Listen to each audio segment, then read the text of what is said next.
All right, good morning, everybody. And so this is going to be part two of the trailer restoration that we were discussing in part one. And I'm going to change the picture here in a sec.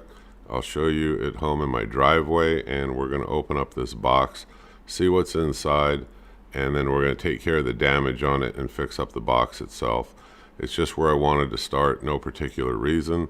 So let me change the picture and we'll have a discussion about what was in the box and what did I do to repair it. Give me just a sec. Okay, so here's the picture. We'll start on the far left. You'll see where the sides are dented in on both the right and the left. It's where they jackknifed and they hit both sides of this thing. Padlock was on there. We ended up cutting this one off. Nobody knew what was inside of it, so what was inside of it's what's over here on the right. Just a bunch of garbage, really. So there's some useful tie-down straps. There's a useful screwdriver. There's some little odds and ends in here that were of use, but most of this was just trash that somebody threw in there. Now, to go back over here to the box for a minute, and you'll take a look, and this thing's all peeled and whatever. So the first thing that I did is I took a 2x4, or a 2x6 rather, and I held it to the side, and I was able to reach inside, or I used a big rubber like mallet, and I turned around and I whacked it, and I kept whacking it until I could get the sides straightened out. But you have to put force on one side of that 2x6 while you're hitting it from the inside, with that mallet. And I was able, just taking time, I was able to get this almost perfectly straight. Not quite. I'll show you pictures here in a sec.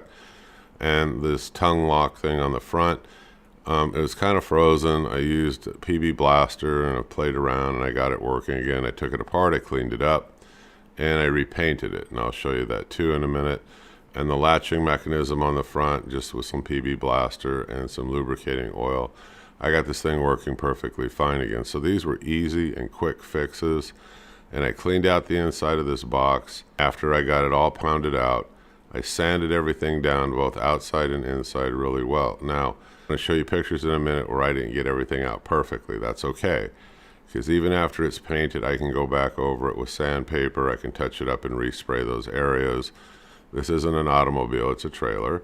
I used Rust-Oleum 2x gloss white.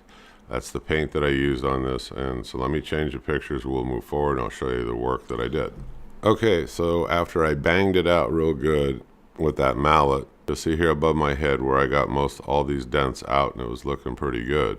And I did the same thing if you look over on the picture on the right. Now the other thing I did, and I'll throw up a picture in a minute, is I replaced this jack. Tractor Supply, I got the ultimate trailer jack. I think it was on sale for like about $50, $60. I mean, I'll go back and take a look. But it needed to be replaced anyway. Like I said, the other one was all messed up. The end was flared. It wouldn't go up and down. I was having a lot of issues. Now the harder part about that was getting these bolts. There's 3 bolts on here, and you have to reach in past that little piece of plate steel in the front.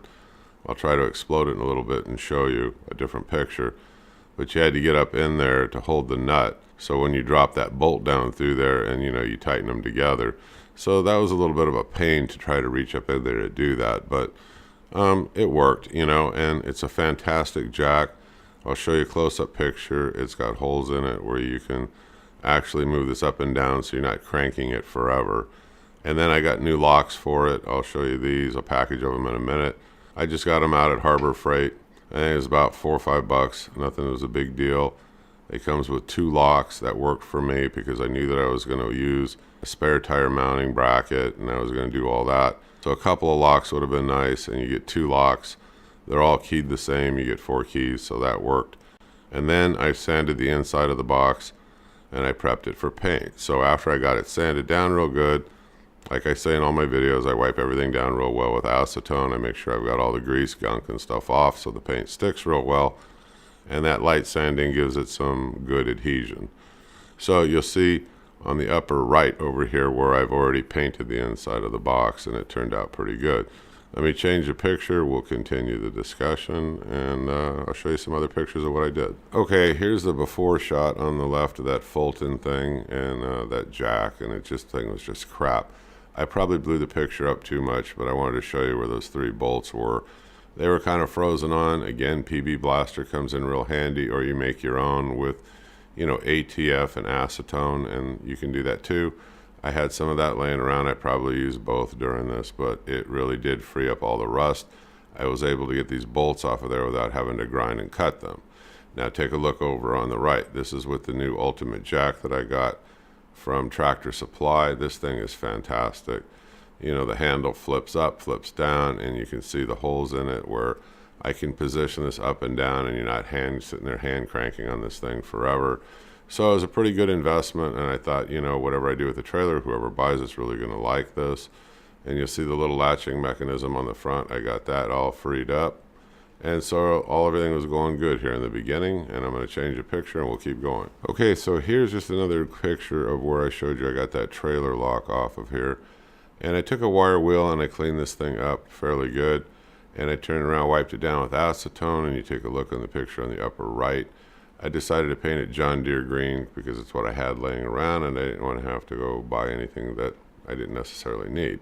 So this cleaned up real well, and I lubricated the heck out of the locking mechanism. And okay, so what did I do with this whole thing? Now I went out and I bought for the bed itself that diamond plate. I knew that after I derusted it, I would buy Herculiner. They had it on sale. We'll have a discussion about the bed of it here in a few minutes, but I opened up a can of the Herculiner, and after I got this all sanded and prepped on the inside, I thought, well, the bottom, I don't want anything, you know, rusting through here, and moisture seemed to have gotten in there. I could notice, you know, rusts in different corners and stuff, so I sanded it all out real good. I coated the bottom of this twice with Herculiner. I let it sit 24 hours in between. You don't have to use Herculiner. You could use some other kind of a bed liner or material like that. But 2 good coats makes a nice thick base on here for waterproofing, and so you don't rust it out. Then with the sides, I went ahead and I painted it that gloss white after I prepped it with the acetone.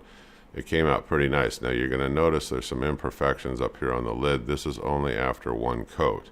So I put 2 coats of that Rust-Oleum, you know, gloss on here, and the second coat will go on and it'll look pretty good. Now let's take a look at the picture over here on the right, and you're going to notice on that left side there's a spot that I missed. I didn't see it when you're working on these things for long periods of time. It's easy to miss stuff, but like I said, it's a trailer. I wasn't worried about it.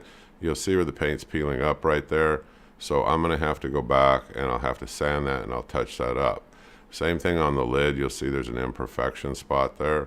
It's okay, it's only got 1 coat on there. After it's dried, rather, for a day or 2, I will sand that and I will repair that. And then you see it's got the trailer jack on there now, and along with the jack, of course, I got the wheel. So the front of this is looking pretty good.